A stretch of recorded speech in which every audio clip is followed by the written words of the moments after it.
In this video, we're going to discuss flexible grids, multi-watch lists, and multiple time frames all linked together. So in the previous video, we touched on linking charts together with watch lists, and you can see here, these were the watch lists that we created in the last video. Now, what I want to show you, up here, we have something called a flexible grid. If we click on the flexible grid, let's go ahead and collapse that side menu. You can see it gives you quite a few different charts here. What the flexible grid is it allows you to set up your charts however you want to see them on your screen. If we want to go ahead and edit this grid, we can come up here to this button and hit Customize Grid. Once we have that checked, you can see all of these dialog boxes appear on each grid. So if we want to remove one, we can hit the Remove button and it'll go away. So let's go ahead and get all these out of here.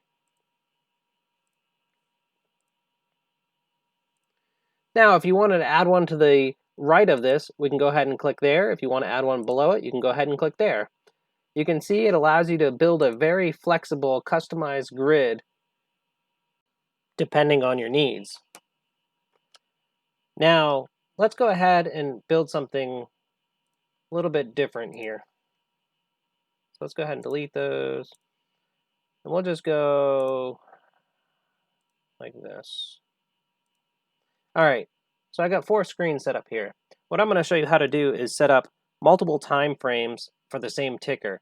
This is really good when you take a top-down approach because it allows you to see multiple time frames at one time. So let's go ahead and turn off Customize Grid. Now, previously we talked about linking charts. So what we could do if we want to set up multiple time frames on the same ticker, we can go ahead and just link the charts together. So we have this one linked red. We can come over here and click this one and link it red. Now, if we want to have a second set down here, we can go yellow and yellow. So now these are all linked together with my charts, red, yellow, red, yellow. The last thing we got to do is set up the time frames. So over here, I can leave this as 1 year, 1 day and zoom in. So this is my daily chart for ticker SQ. Now there's no reason I have this ticker up. This is just what's showing right now. If I come over here, I can select 5 day, 5 minute. And now what you can do when you're sifting through each one of your ticker symbols on your watch list, you can see both the daily and intraday charts at the same exact time as you're clicking through. Now, one other thing I want to give you an idea about as well is whenever you hover over your cursor in one particular window, you can see that on the other 3 windows, that cursor is also appearing. This is really nice when you start trying to cross over between different stocks and different indexes. So right now you can see on the left-hand side on GLP, my up and down crosshair is just on day 1. And I can move across this entire day on the right-hand screen, and that crosshair stays on day 1. If I come over here, it goes to day 2. Now, another thing that's really nice about this is you can cross over between different charts with your crosshairs. So let me go ahead and bring up the intraday chart for the S&P 500. And you can see down here, if I'm hovering over a particular candle in time, it'll also project down to the overall market and show me what candle aligns with the candle that I'm looking at in that particular stock. This is really helpful when you're trying to draw comparisons between stocks, sectors, as well as indexes. Now, the last thing we want to do is we want to save our screen. This allows us to save many different screens and switch back and forth between them.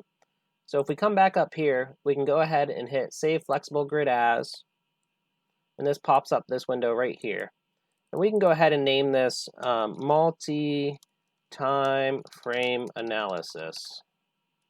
Go ahead and capitalize that. Go ahead and hit Save. Now if you notice up here, it tells you the name of the flexible grid. And then if I go over here, you can see it saved it, and I'm able to select it. So now, if I come in here and I go ahead and clear these things out, or if I have a different screen layout in here, I can go ahead and click on the multi-time frame analysis, and then a pop-up's going to come up. It's actually coming up on a different screen here. I hit OK, and it will go ahead and load that setup for you. This is really good if you want to set up different screens for different reasons. It's also good for setting up screens to show you the different sectors and indexes. Again, I want to thank you for joining us on this Thinkorswim tutorial. We'll see you in the next video.